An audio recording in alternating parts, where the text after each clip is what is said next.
TC News. Seu resultado é nossa marca.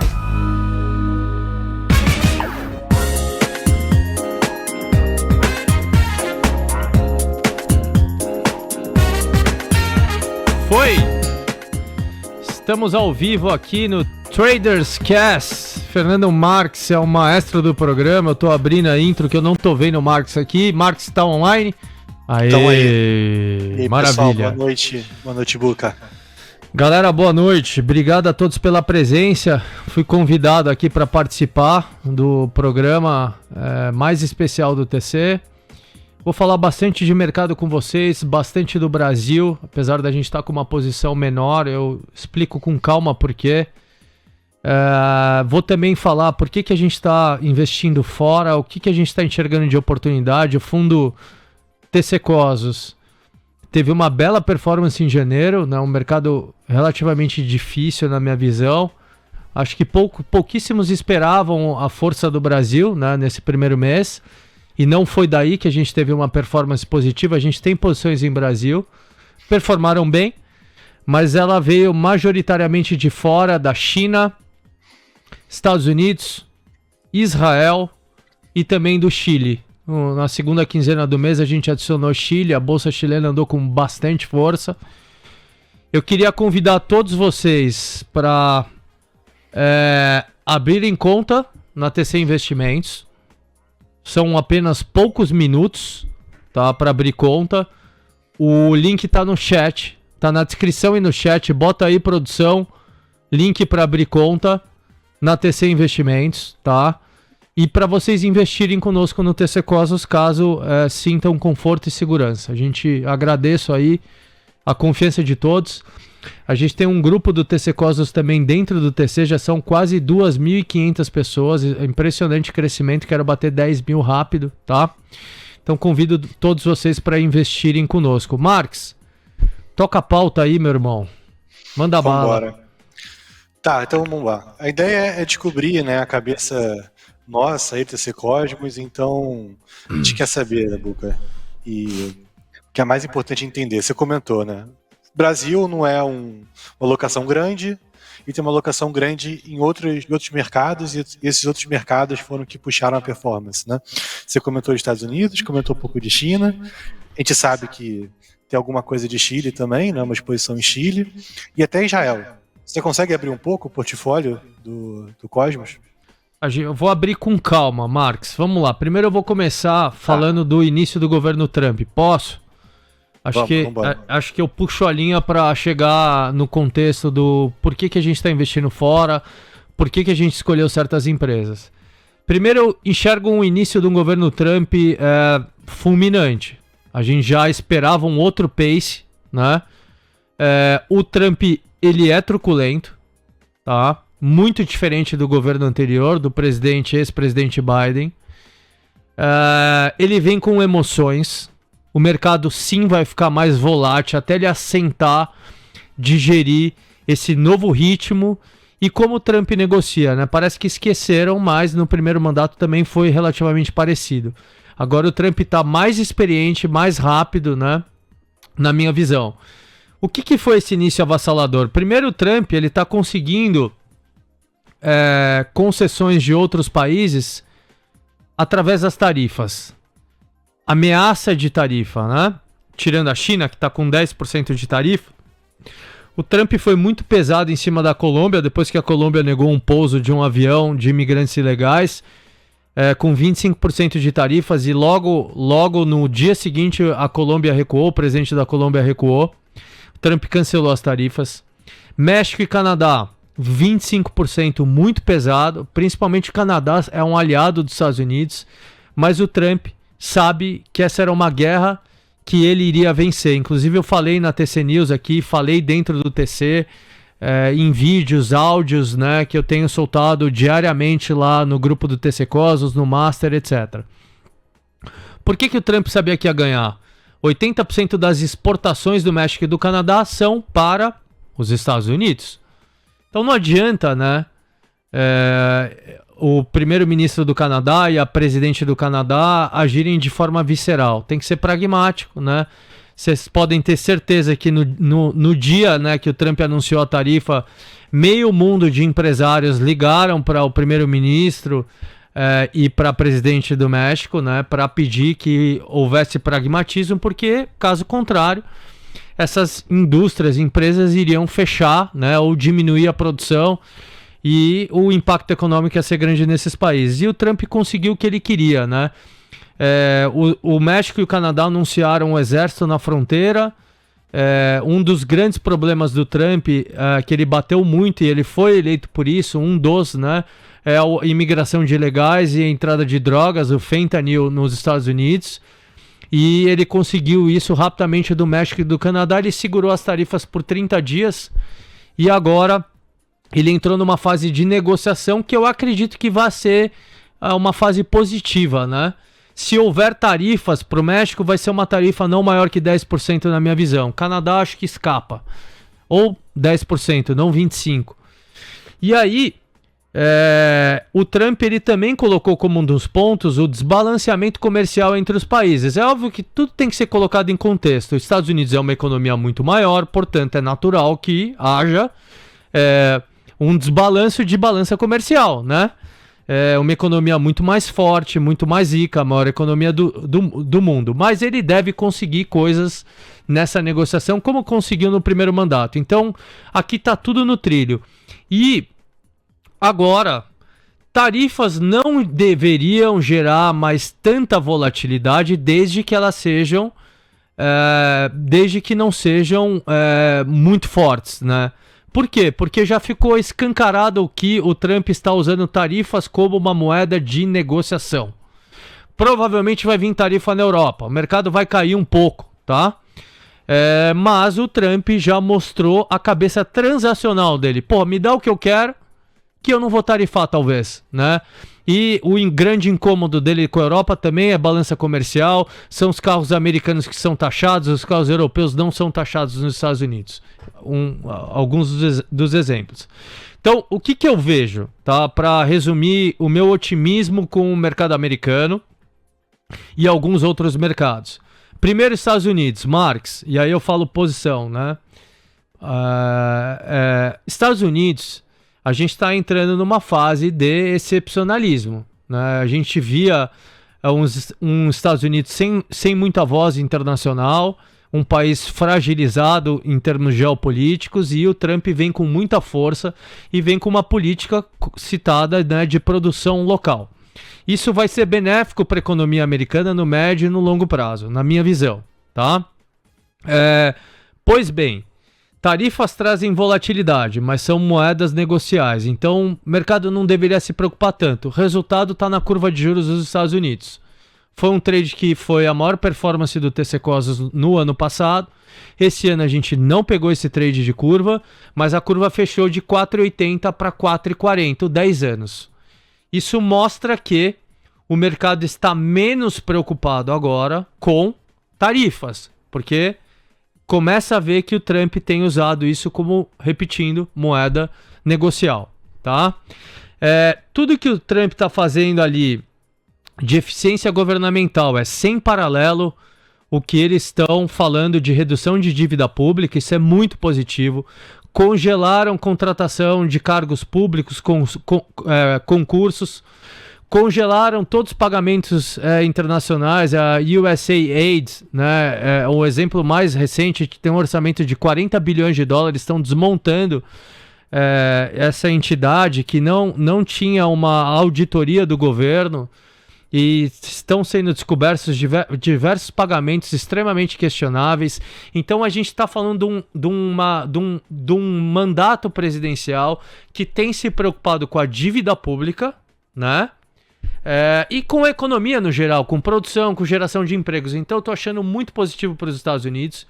E um cavalo também que vai puxar essa economia para cima, na minha visão, é inteligência artificial. A gente passou por uma primeira onda de inteligência artificial que foi investimentos massivos em placas da NVIDIA e semicondutores no geral, chips das placas, né, para que fossem treinados esses modelos. Isso continua, os CAPEX das empresas esse ano, que é CAPEX, é o quanto a empresa pretende investir esse ano. As empresas que já reportaram resultados são CAPEX muito expressivos. A NVIDIA deve continuar tendo bons resultados, né? Mas agora, a partir de agora, já esse ano, a gente vai começar a ver o resultado desses investimentos na economia real. As empresas que servem os consumidores vão pegar esses modelos que estão sendo construídos pelas maiores empresas do mundo e pela OpenAI e algumas empresas chinesas e vão começar a aplicar esses modelos de inteligência artificial com muito mais intensidade nos seus negócios, em todas as áreas das empresas.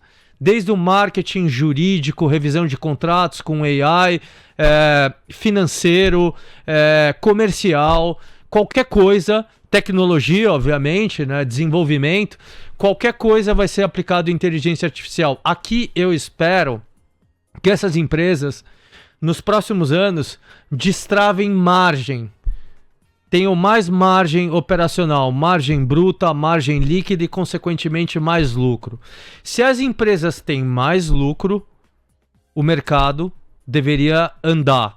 E aí, mas Albuquerque, a bolsa já está precificando forward, próximos 12 meses, S&P preço-lucro 22 vezes. É alto? É alto. Mas o mercado não está precificando, nenhum analista está colocando aqui no papel que as empresas podem precisar de menos funcionários, menos contratações no futuro por conta dos benefícios de inteligência artificial. Então, eu não subestimaria essa onda. Foi uma primeira onda muito forte aqui, impactando a NVIDIA, empresas de semicondutores e empresas de infraestrutura, data center, energia. Essa onda de energia continua, data center, obviamente, mas agora a gente vai ver a aplicação na vida real. E no mundo inteiro, porque a China, semana passada, DeepSeek soltou um modelo open source com um custo de tokens muito menor do que a gente via no mercado, com exceção do Facebook, que tem o Llama, que também é open source, mas não era um modelo tão poderoso quanto o da DeepSeek. E na sequência, a Alibaba, uma das posições do TC Cosmos, também soltou um modelo de um LLM, um Large Language Model também para AI, mais potente ainda que o do DeepSeek. Então a gente está vivendo uma grande revolução. E agora, se a gente achava que ia beneficiar exclusivamente, primeiramente, só os Estados Unidos, virou um modelo aberto, o LLM virou commodity e as empresas vão construir em cima desses modelos. Da DeepSeek, do Facebook, do Alibaba também é um modelo open source. Então a gente vai ver muito benefício em empresas, inclusive do Brasil, Europa, qualquer lugar do mundo, China principalmente. A China está na vanguarda de AI junto com os Estados Unidos. Quem achava que a China estava 2-3 anos atrás em AI, errou e muitas pessoas extremamente inteligentes, inclusive governo, setor de tecnologia americano, achava que a China estava atrás em AI e ficaram espantados que erraram, tá? Então aí, beleza. Então, nos Estados Unidos eu tenho uma visão bem construtiva. Quais são as empresas? Tesla é uma delas. Acho que Tesla tem um curto prazo mais complexo, né? Inclusive pela exposição do Elon no governo americano, pelas opiniões do Elon, muito contundentes, né? Pelas posições do Elon, né? Com relação a outros países, outros governos, né? Mas no final, eu acho, e eu tenho uma convicção bem alta aqui, que os produtos da Tesla vão vencer, tá? A Tesla é uma empresa que hoje é a empresa mais avançada em termos de tecnologia para bens industriais, para carros elétricos, futuramente os robôs, os humanoides, software de piloto automático não supervisionado que a Tesla deve lançar esse ano. A Tesla está muito, muito à frente, tá? Então, um curto prazo um pouco mais complexo para a Tesla. Ela tem reportado vendas abaixo na Europa, talvez pelas posições do Elon, vendas abaixo no estado da Califórnia. O pessoal tá dodói, né, com as opiniões do Elon, mas a Tesla tá muito à frente, né? Muito à frente, e ela vai ganhar market share principalmente a partir do segundo semestre de 2025, na minha visão. E aí ela lança um carro provavelmente abaixo de $30 mil, que é o Model 2 ou Model Q. Ela vai lançar o Robotaxi em Austin, no Texas, piloto agora no primeiro semestre, né? De acordo com o último conference call da empresa. Esse mercado é gigantesco, esse mercado é capaz de acabar com o Uber, inclusive. O Uber vira uma empresa intermediária desnecessária e a Tesla pode dominar esse mercado que também está sendo acelerado por algumas empresas chinesas, tá? Mas a China não entra nos Estados Unidos. Então, a Tesla lança o Robotaxi, lança um carro de entrada importantíssimo para ela ganhar market share não só nos Estados Unidos, mas em países emergentes no geral, avançar na Europa, avançar na própria China, tá? Ela vai lançar o piloto automático dela, o FSD não supervisionado, que é, larguei o volante, falo onde eu quero ir, por voz ou texto, e o carro vai sozinho, sem a mão no volante, tá? Inclusive o Robotaxi nem volante tem, nem pedal e volante tem. É um carro de 4 lugares, é um táxi 100% autônomo. Então, com o piloto automático, a Tesla cobra uma mensalidade e ela também vai licenciar esse software para outras montadoras que certamente vão precisar, senão não vão sobreviver. E depois, no ano que vem o Optimus, que já está trabalhando nas fábricas da Tesla, é o robô. Então, eu tenho uma visão muito otimista com o Tesla e eu tenho uma visão muito otimista com criptoativos. E eu considero criptoativos hoje com um PEG, né? Ele está muito atrelado à Bolsa Americana e às iniciativas do governo americano. Apesar de ser um ativo global, Bitcoin descentralizado, não tem dono, os Estados Unidos encampou criptoativos de uma forma sem precedentes e aqui é impossível não olhar qualquer medida do governo americano, preço do S&P da Nasdaq e dissociar do Bitcoin. Ele tem janelas que ele se descola, mas hoje ele está muito atrelado ao news flow do governo americano e do preço das bolsas americanas. Como que eu acho que qualquer queda maior da bolsa americana é compra, para mim, eu tenho uma visão muito construtiva de Bitcoin. Mas Bitcoin não está com uma performance boa no curto prazo. Não tá. Mas subiu 100% ano passado. E se você for olhar aonde está agora Bitcoin, $96 mil, $97 mil, volta a fita para 2021, né? Bitcoin estava a $74 mil.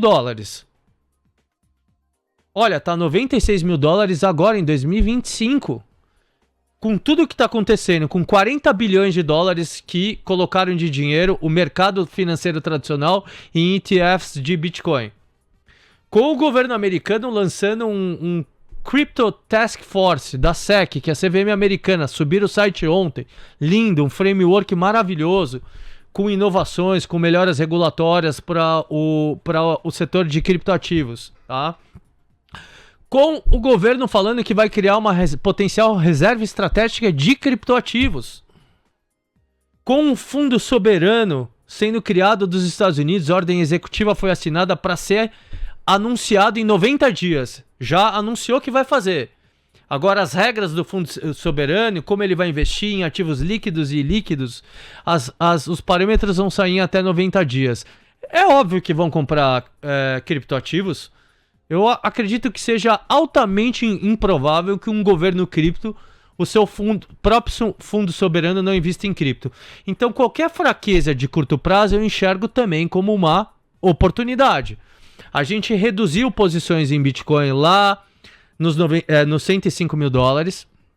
A gente estava para ajustar, né? Quando você tem uma posição, se o ativo começa a subir, a participação desse ativo dentro do seu portfólio começa a crescer, o percentual, né?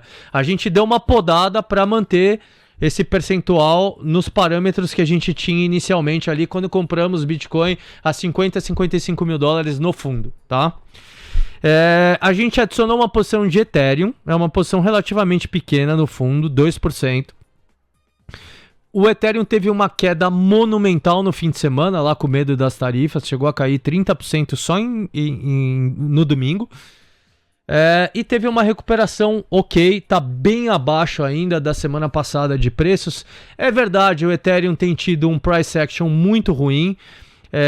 A comunidade nativa de cripto tem nojinho de Ethereum, vendem Ethereum para comprar outros ativos, Bitcoin e outras altcoins, mas eu acho que essa vida vai ser curta. Por quê? A empresa do Trump comprou quase 400 milhões de dólares de Ethereum, a World Liberty. Tô falando demais, Mark, se quiser me para. Todo esse framework legal que a gente vai ver de melhora regulatória impacta potencialmente o Ethereum. Staking, né? O Ethereum é conhecido por ser a principal blockchain de finanças descentralizadas. Tá tudo no Ethereum, tá? Então staking, tokenização de ativos, entre várias outras iniciativas, no meu entendimento, vão passar por Ethereum. Tokenizações de contas bancárias, foi citado hoje, né, pelo órgão de bancos americanos. As possibilidades são muito grandes para Ethereum. Qualquer notícia, o Ethereum pode disparar. Tem uma aposta short muito grande no Ethereum hoje, isso pode mudar, tá? Beleza. Aí falando de posições, aqui passei por os Estados Unidos, né? China, eu tô construtivo, é um call bem contrário, né? Quase ninguém posicionado, agora mudou um pouco desde que saiu o DeepSeek. A China pode ser muito beneficiada de inteligência artificial e tem o NPC, que é o principal congresso do governo chinês, o Politburo lá que se reúne na primeira semana de março para divulgarem medidas fiscais e monetárias, tá? É esperado um estímulo muito relevante da China, até para contrabalancear a tarifa dos Estados Unidos de 10%, ou talvez seja mais. É esperado aqui um estímulo muito relevante. Então, pelo menos até a véspera da primeira semana de março, o mercado da China com ups and downs, para cima e para baixo, a tendência deve ser de alta na nossa visão. A gente está posicionado em China, a gente está bem para frente no lucro em posições como Pinduoduo, empresa de e-commerce chinês, uma das que mais cresce no mundo, geradora de caixa nata, não tem dívida, cresce aí 30% a 40% a média ano contra ano, tá? A gente tem posição em Alibaba. A Alibaba aqui está se beneficiando também por inteligência artificial, lançou um modelo mais poderoso que o DeepSeek, que ficou bem famoso. A gente comprou posição em Meituan, que é uma empresa de entrega de logística para o comércio na China. É como se fosse aí um Uber Eats, né? Está expandindo no Oriente Médio. A gente tem posição em Tencent também, que é uma empresa gigantesca, investe nas melhores empresas chinesas, desde startups, empresas grandes, faz games na China, também tem uma posição de caixa extremamente grande. Então são algumas dessas posições que a gente tem na China.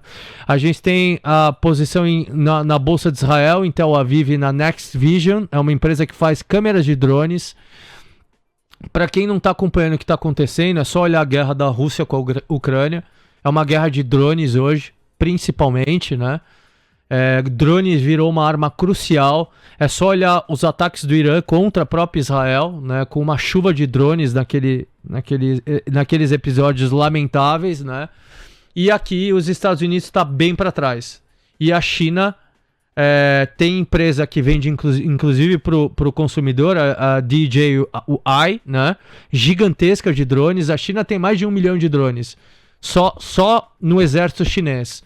Então os Estados Unidos está bem para trás, vai ter uma corrida do mundo todo, para tanto civil como militar, para que esses países tenham drones. Como o Elon falou, é muito mais barato você ter um drone militar do que fazer um F-35, que é o caça mais moderno do mundo. Atrasaram 10 anos para entregarem o caça da Lockheed, e cada caça custa 400 milhões de dólares. Não faz sentido. Um caça desse não consegue competir contra 100 drones, tá?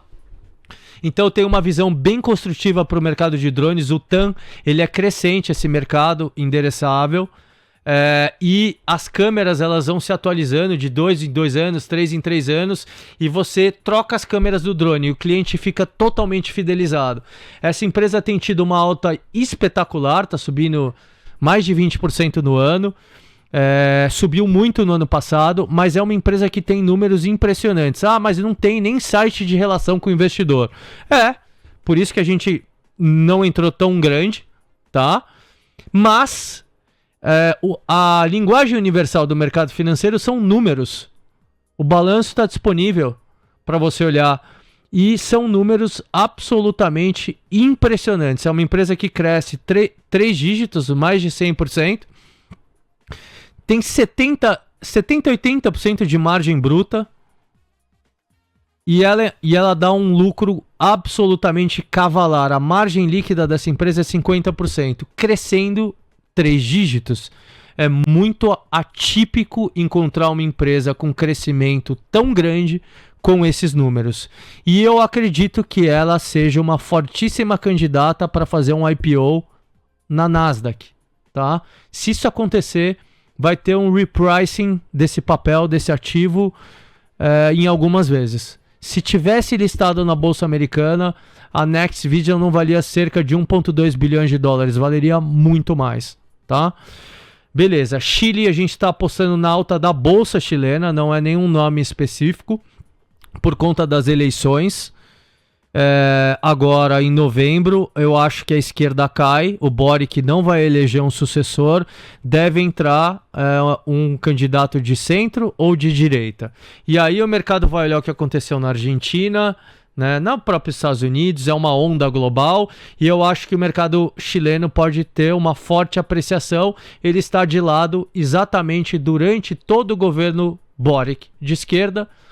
Não é nenhuma surpresa, é mais um governo de esquerda que não gera nenhum tipo de riqueza em se tratando de mercado financeiro e, consequentemente, de economia, né? Nada relevante.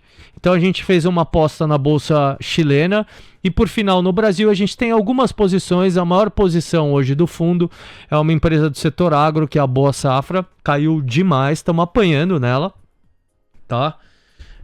Empresa de caixa líquido, fez um follow-on a R$16, está cerca de R$10. O agro esse ano deve performar bem melhor que o ano passado. Teve quebra de safra, choveu pouco.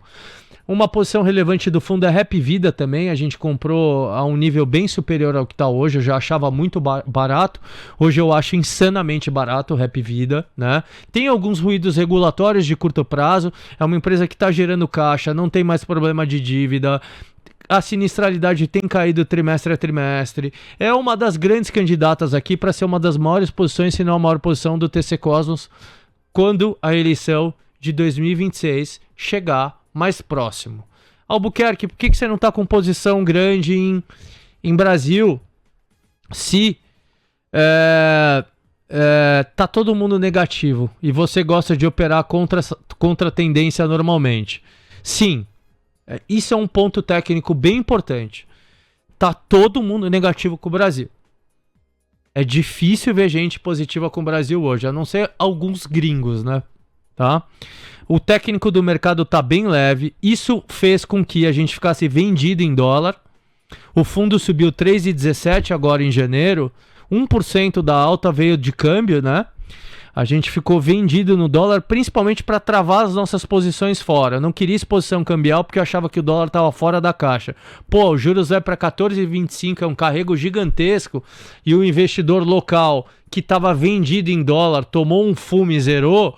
Então, aqui a gente resolveu ficar vendido no dólar porque eu achava que o técnico estava bem favorável e realmente eu não esperava que fosse ter uma apreciação tão rápida do real, mas aconteceu.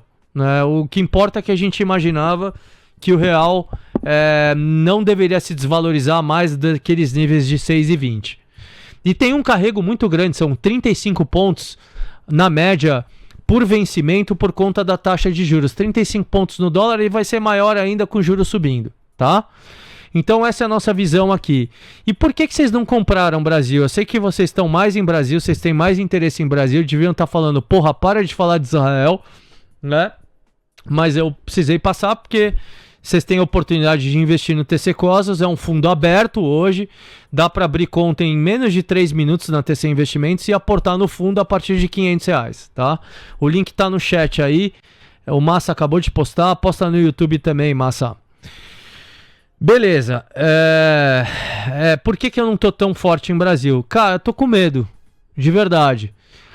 A gente, se não fosse o Brasil, o fundo teria subido uns 17, 18% no ano passado. A gente bateu o CDI, No final, entregamos um pouco ali, mas o fundo fechou acima do CDI com uma performance abismal da Bolsa, né?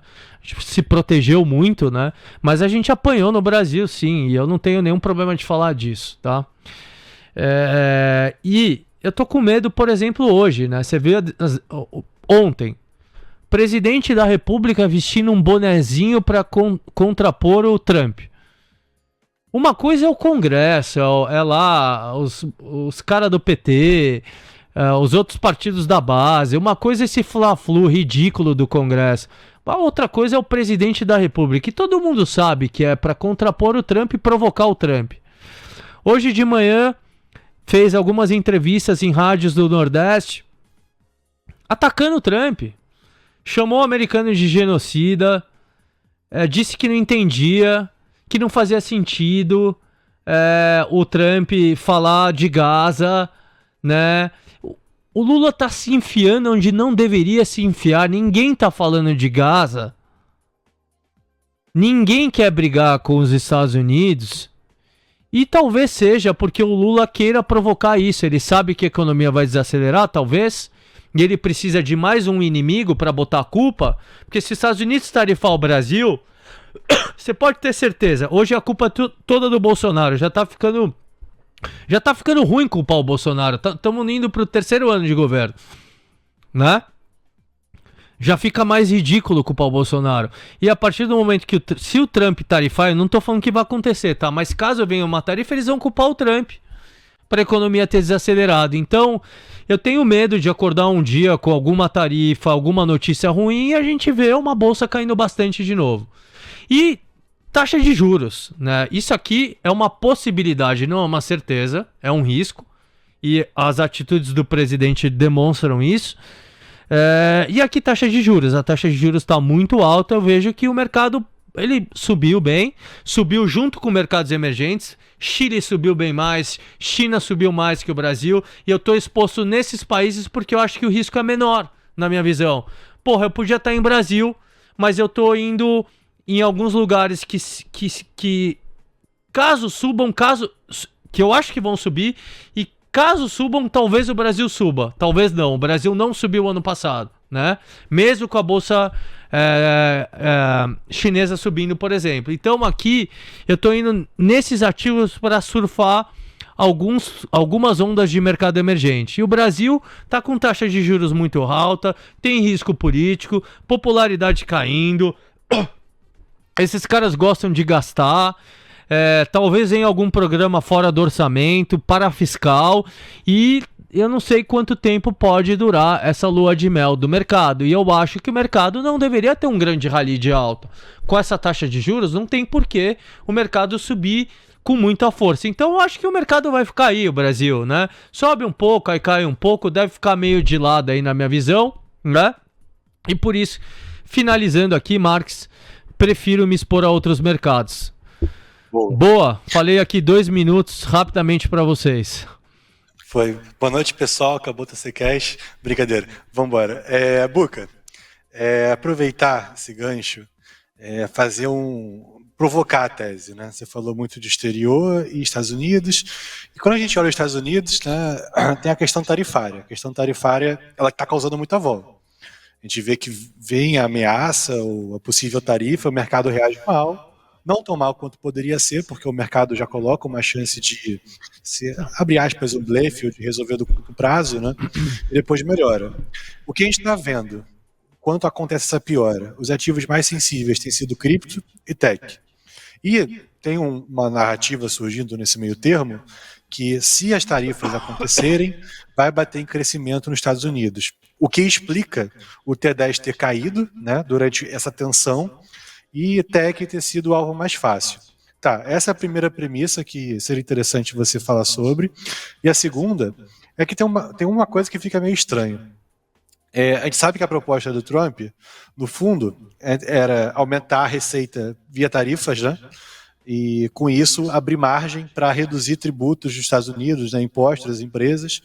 e outras coisas, né, mais, de pessoa física, inclusive, de renda, né, já falou sobre isso, ficar algo meio net, beneficiaria a empresa americana com mais produtividade, mas no fim das contas a gente está vendo que a tarifa acaba não acontecendo, isso, e o mercado reage bem a isso, né? O que você acha que vai acontecer no fim e como o mercado americano reagiria a isso? Marx, vamos lá. Realmente as empresas de tecnologia e cripto estão mais sensíveis. Eu acho que é mais ou menos o que eu falei. O mercado americano, ele está passando por uma transformação muito grande. A economia dos Estados Unidos é um governo que entra com uma posição altamente diferenciada. Tá cheio de bilionário ali dentro que não tá por dinheiro, são caras extremamente experientes, é um governo extremamente capaz.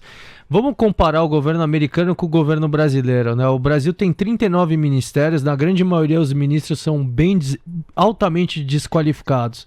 O Brasil tá nessa guerra de chinelo e estilingue. Enquanto os caras estão discutindo em popular Marte e inteligência artificial, a gente aqui tá discutindo briguinha de boné, né? O Brasil está muito para trás. O Brasil é insignificante hoje. A gente acha que o Brasil é importante no mundo. Ninguém quer falar do Brasil. O Trump só não respondeu às provocações ainda do Lula porque o Brasil realmente virou um país insignificante. Infelizmente, essa é a nossa realidade. A gente tem 220 milhões de habitantes, quase um potencial enorme, mas a gente sempre fica na promessa, né? E eu não vejo uma grande melhora no Brasil antes das eleições, tá? E o mercado antecipa bem a eleição. A gente tem que prestar bastante atenção no Brasil a partir do segundo semestre e é difícil cravar. O Lula, para não falar que tudo foi ruim, né? A última entrevista coletiva do Lula ali, que ele deu falando de economia, ele voltou a ser pragmático. Quanto tempo vai durar isso?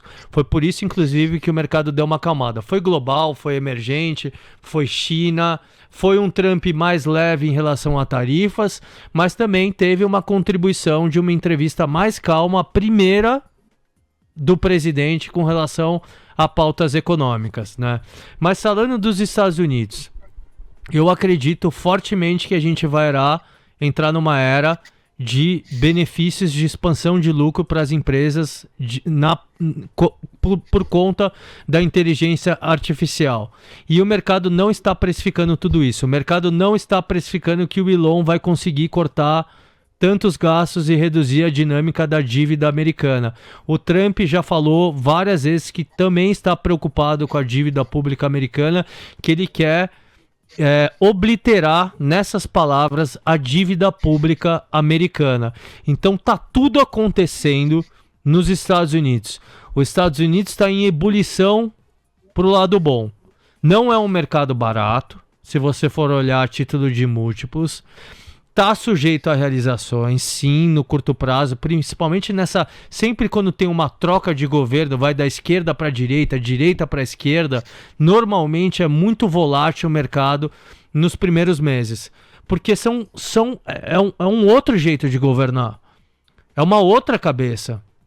O Trump foi eleito com ideias completamente antagônicas à Câmara, né, que representava o Biden ali. Então a gente está numa fase de digestão ainda, mas eu estou muito confiante, a gente vai ter muita oportunidade no mercado americano, inclusive várias empresas com BDR na Bolsa Brasileira. Pô, não consigo investir. Pode investir no TC Cosmos, pode comprar direto essas empresas com BDRs também, algumas delas na nossa Bolsa Brasileira. Então a gente tem que ter calma, tá? Se a gente acredita que a taxa de juros, Marx, vai cair esse ano nos Estados Unidos, pelo menos 2 vezes, eu acho que tem grandes chances de acontecer, a gente deveria continuar surfando um bom mercado de alta. Se tiver Posso fazer um complemento aqui? Pode. Legal. Hoje teve uma fala do Bessent que foi muito interessante. Eu acho que ela traz uma possibilidade muito legal.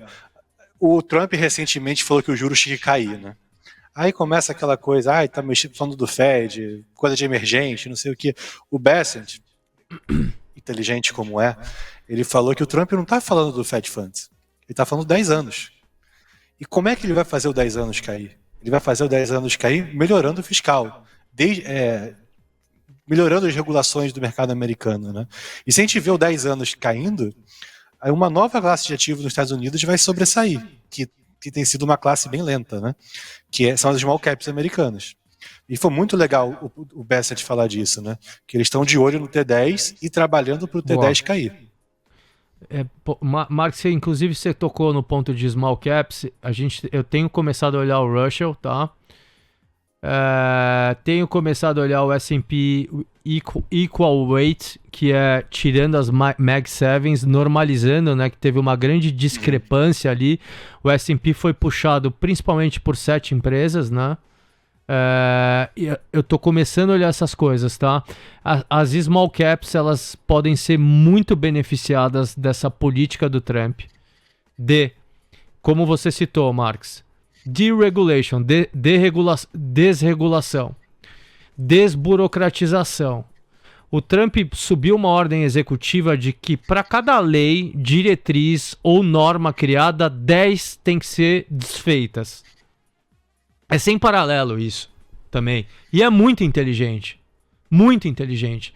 Os Estados Unidos virou um mar de burocracia e de regulação. Por incrível que pareça, o Brasil também é. A Europa, acho que é o grande exemplo de regulação, burocratização, né? Falando aí de um grupo de países desenvolvidos e relevantes para o mundo, em termos econômicos, né? Então, essa agenda de desburocratização, de desregulação, redução de dívida. Aqui, Marx, ainda há uma dúvida. Será que o governo americano vai conseguir mesmo? Porque o Trump também está falando de cortar imposto, né? Trocar um pouco tarifas por impostos, né? Ter receita em tarifas, diminuir os impostos, né? E aqui estamos em dúvida, né? Porque o Trump, ele de fato começou mais leve com tarifas. Gente, eu acredito que venha mais tarifas. Eu não tenho a menor dúvida que vai vir mais tarifas. Mas, enfim, talvez não seja o que ele falou em campanha, tá?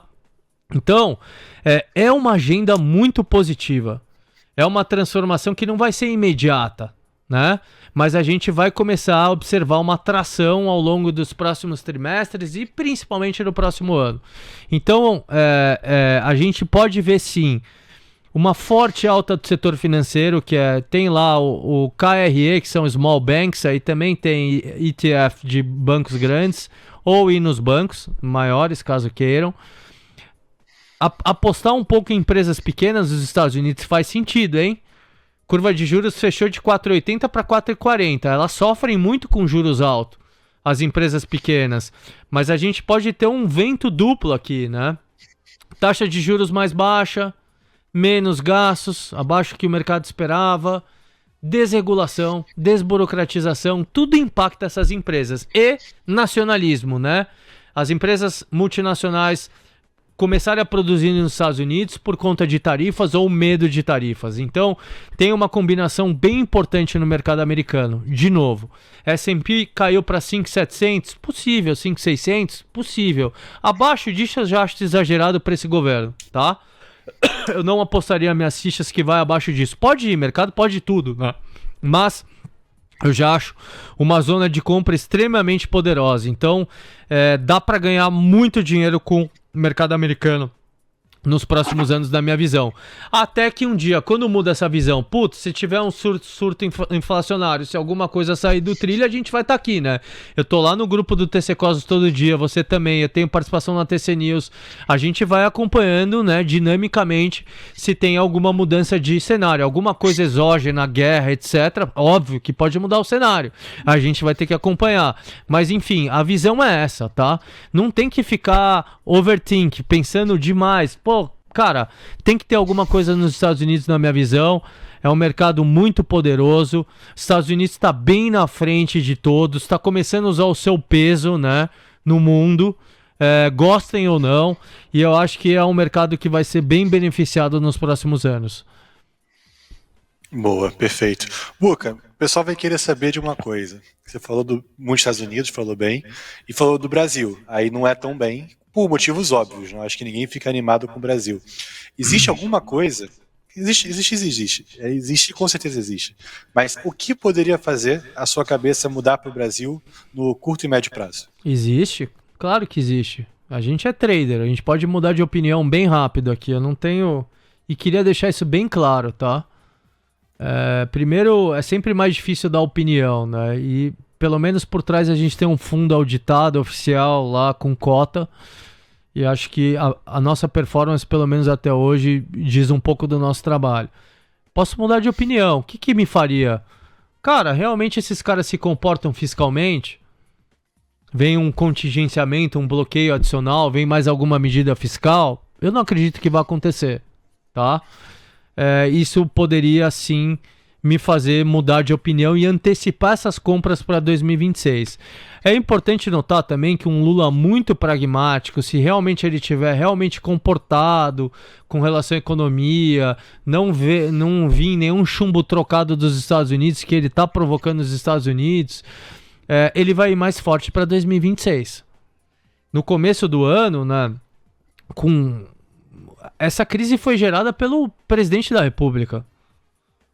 Única e exclusivamente o presidente da República ficou atacando praticamente diariamente o Banco Central, atacando o mercado financeiro, o dólar e a inflação, foi por conta de declarações. Ele escolheu esse caminho, né, de confrontar o mercado ficou inseguro, né, e deu no que deu. Se ele começar a ser mais pragmático, né, não agora, porque a popularidade vai caindo, a economia vai desacelerando, os juros está muito alto, ele pode se recuperar a tempos da eleição. Então, a ver, não dá para cravar uma tendência por conta de uma entrevista coletiva, né?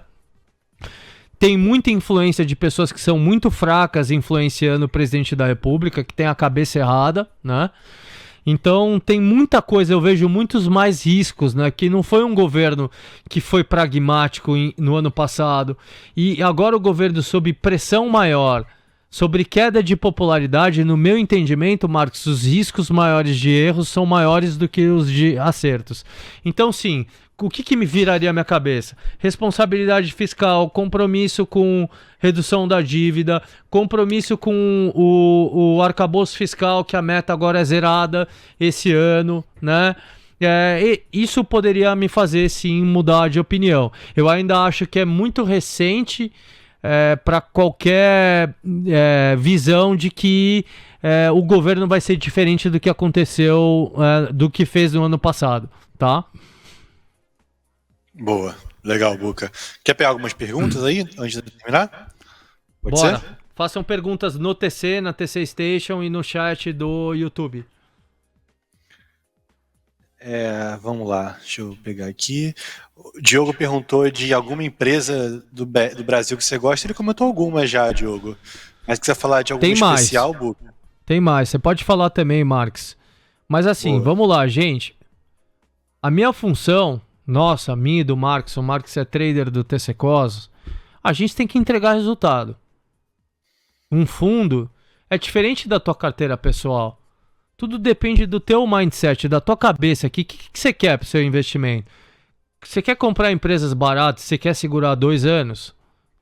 Eu já falei muitas vezes isso no TC. Muito provavelmente vocês vão estar fazendo bons negócios, comprando empresas brasileiras neste exato momento, segurando lá para 2026, lá para a eleição, tá? A gente tem que performar no curto prazo, no médio prazo, então é um jogo um pouco diferente. Me perguntando aqui se tem boas empresas para o cenário atual, tem várias. Rap Vida, eu falei, acho boa safra. Tem empresas que a gente não tem, por exemplo, Vivara. Tô indo mais no arroz com feijão, tá? Vivara, ela não deve reportar bem no curto prazo, como várias empresas do varejo, mas é uma empresa vencedora no longo prazo. Bancos, eu gosto muito do Banco Inter. O Marx pegou muito bem esse ano. Eu queria ter pego, era uma das poucas empresas que eu tive vontade ali de meter ficha, mas acabei não indo. O Marx pegou muito bem. Banco Inter é uma empresa bem interessante. Eu tenho um pouco de medo de inadimplência ao longo do ano com desaceleração da economia, mas é uma empresa que tem entregado. A gente pegou ela lá no... Primeiro a gente passou um calor também no Banco Inter, obviamente, mas a gente aumentou posição ali lá no fosso do Banco Inter, com essa perspectiva de melhora de ROI. Quando a gente entrou, o ROI era 1,5%. ROI está lá nos 13%, 14% já do Banco Inter. Então tem várias empresas ali. Dá para citar mais algumas, tá? Própria Vale, aí já tem mais uma exposição fora. Tem boas empresas. Pô, bem legal. O setor de shopping centers ali, Multiplan, não dá para falar que Multiplan tá barato, tá cara, perdão. Então, são empresas mais arroz com feijão, que você tem mais segurança ali, mas que são empresas que estão bem baratas, tá? Uma que é muito legal, ela também parece sem graça. Na verdade, focar no sem graça hoje faz muito sentido, né? Porque o sem graça é quase sempre aquela empresa mais quality, que quase nunca tem um múltiplo muito atraente, né? E depois daquele sell-off que a gente teve, muita coisa quality ficou muito atraente, né? Uma muito legal é a Eletrobras. A Eletrobras tem uma tira enorme do setor, que vai cair porque ela vai passar a ser uma empresa que vai pagar muito dividendo, né? Então, como tem esse desembolso, a TIR fica menor, mas é tipo uma CEMIG, né, que paga dividendo pra caramba, por isso a TIR é menor, mas a TIR ainda é maior que a CEMIG, obviamente.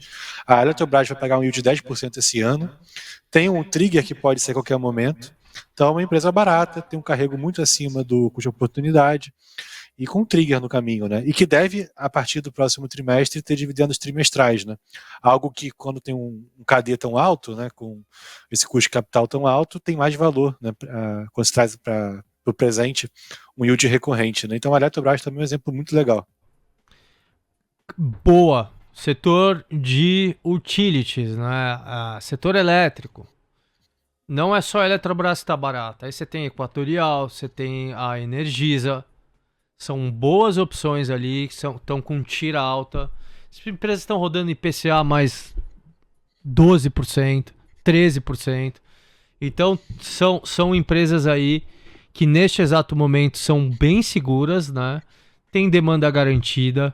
Por sinal, AI, que a gente citou, vai chupar a energia do mundo inteiro. O Brasil, se fosse inteligente, estava investindo para atrair empresas para fazerem os data centers no Brasil também, né?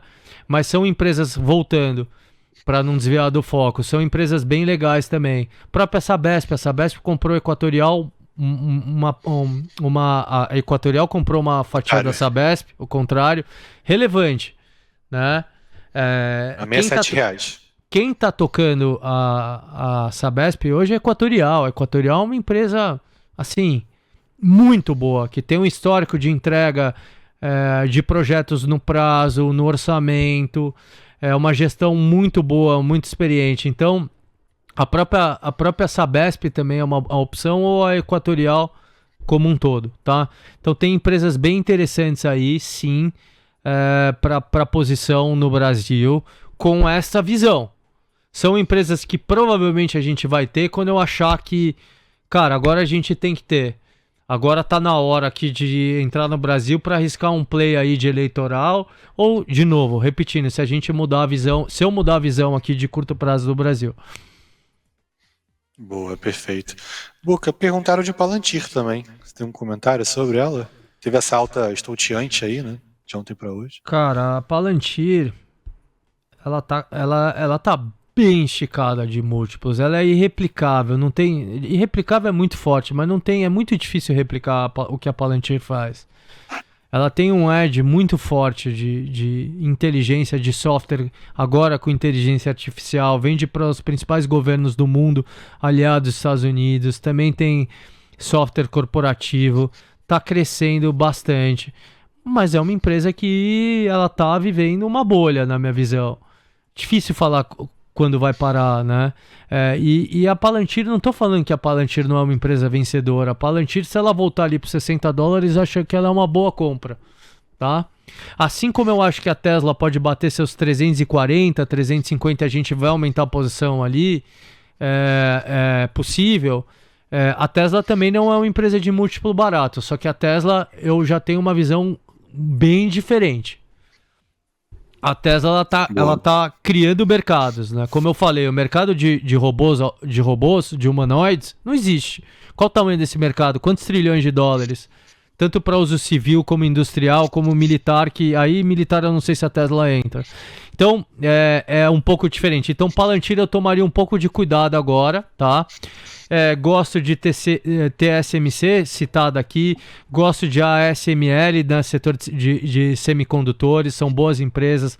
Robinhood, broker, fora, andou demais. Era uma das nossas posições, não tenho mais.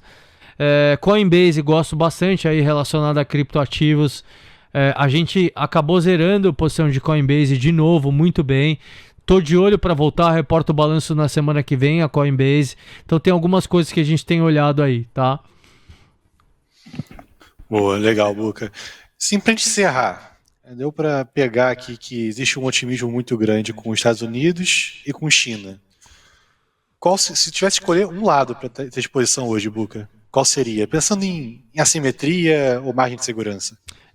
Se for para escolher para um ativo para ficar para os próximos anos, Estados Unidos, com certeza, um país, né? Com certeza. A China é um trade mais tático que eu posso mudar de opinião, mas eu tenho ainda receios com relação à guerra comercial, sendo bem franco com vocês. Talvez não seja só 10%, né? Foi um tiro inicial ali do governo Trump, talvez venha a mais. De fato, a posição do governo americano com relação à China é uma posição bem dura, mas o Trump, ele surpreende. Ele surpreende bastante, né? E eu não descarto uma surpresa com relação à China. A China já tem empresa que faz carro autônomo, a Baidu, Bidu, tem BDR também. Já tem mais de 8 milhões de corridas, está escalando rapidamente. A China tem os modelos de LLM, a China tá em tudo. A China revolucionou, não revolucionou, né? Trouxe, quem revolucionou foi a Tesla, o setor de carros elétricos, de EVs, mas a China fez algo sem paralelo. Hoje ela é dominante. Se não fossem as tarifas, a China já tinha destruído todas as companhias de automóvel europeias, tá? Então tem muita coisa acontecendo na China. É difícil apostar contra. E as empresas estão muito baratas. Então acho que é tático. Eu tô com essa visão agora de curto prazo da China para março ver o NPC. Subiu muito, eu posso diminuir as posições antes do NPC. Não subiu tanto, eu posso ir comprado. Mas eu acho que a China ela tem condições de responder com força. E a própria ação dos Estados Unidos, Marx, de ser muito mais duro com aliados, né? Isso pode trazer bons frutos para a China. A China pode capitalizar em cima disso. Esses aliados dos Estados Unidos podem falar, é aliado peronomútil, né? Não é tão aliado aqui. Vou fazer um pouco de negócio com a China também. A China pode se capitalizar muito bem com relação a essa posição dos Estados Unidos de ser America First, né? E a China, se ela souber jogar esse jogo, ela pode fechar bons contratos e boas parcerias aí com esses países. Boa. Pode ir comendo pelas beiradinhas e ganhar espaço, né? Tem mais algum comentário, Buca, para passar? Não, eu acho que, acho que eu dei uma visão bem ampla aqui para vocês, né? Não cheguei no nível micro dos nomes que foram citados, né? Cada negócio, alguns eu citei um pouco mais, mas acho que foi uma visão de mercado aqui que eu gostaria de passar para vocês. É como a gente largou o ano, é como a gente posicionou as nossas fichas, a gente está bem atento para mudanças. O Trump ele está de certa forma um pouco mais leve com relação às tarifas, mas ele pode ser mais duro, inclusive. É difícil cravar uma tendência, mas eu estou bem confiante do nosso portfólio. Vai ser um ano bem, bem interessante, vai ter muita volatilidade no Brasil, vai ser a hora de apertar o gatilho com força no Brasil, eu tenho essa convicção, tá? Em algum momento. Vai ter muita volatilidade fora, vai ter muita inovação, vai ter muita disrupção com AI principalmente. Então a gente está bem atento respirando o mercado aqui. De novo, abre conta na TC Investimentos. Por sinal, tá chegando a hora, né, do lançamento da corretora do TC. Vai ser um lançamento foda. Eu tô me dedicando pessoalmente a esse lançamento, tá? Quem abrir conta na TC Investimentos, fica tranquilo. Não vai ter processo de abrir conta de novo, tá? Fiquem tranquilos. Já abre, o link tá aqui, o Massa colocou. Preparem-se. Quem tiver conta aberta vai ter preferência no alistamento. A gente vai fazer um lançamento em ondas. Vai ser um alistamento mesmo, tá? E vocês que têm conta aberta, vocês obviamente vão ter preferência nesse alistamento para serem chamados por antecipação, tá? Vai ter muita inovação, garanto para vocês. Vai ser um projeto bem diferente e eu tô bem animado com a corretora do TC. Então abram nesse link aqui que o Massa colocou no YouTube e na Station. Eu espero todos vocês, tá bom? E invistam no TC Cosmos, tá? Galera, Marcos, obrigado. Todos que nos assistiram. Foi bem legal aqui passar essa visão para vocês. Vamos fazer de novo aí. Espero ser convidado. Vamos com tudo, tá bom? Tenham calma, tenham paciência. Entendam que a visão que eu passei para vocês é a visão de um fundo. A gente tem que performar. Se vocês estão tranquilos de aportar todos os meses e segurar as empresas de fato estão baratas no Brasil, é uma outra visão. Acho que vocês estão fazendo bons negócios. Estou lá dentro com vocês, dentro do TC. Valeu, um abraço a todos. E, Buca, só mais um comentário rapidinho. Gente, no TC Cosmos, a gente vai querer performar todo mês, né? Como o Buca falou, pode mudar de opinião, são apostas táticas, a gente tem essa cabeça de trader. E a gente sempre passa o feedback para vocês, né? O Buca posta áudio no feed todo dia, às vezes mais de um, racionais, tem um grupo do TC Cosmos que a gente fala de posição, a gente fala de tudo, mas a melhor forma de acompanhar o fundo é essa do cotista. Então não percam, não deixem de ser cotistas. O fundo é um fundo que tem muito espaço. É um fundo que a gente é rápido, a gente consegue mudar as posições com tranquilidade. Isso é uma vantagem muito grande. Então, a melhor forma de acompanhar o Buca, acompanhar também o que eu falo, é sendo cotista do TC Cosmos. O link o Massa também enviou e com certeza vocês vão gostar porque a gente se esforça muito para performar. Valeu, galera. Tamo junto. Obrigado. Um abraço a todos.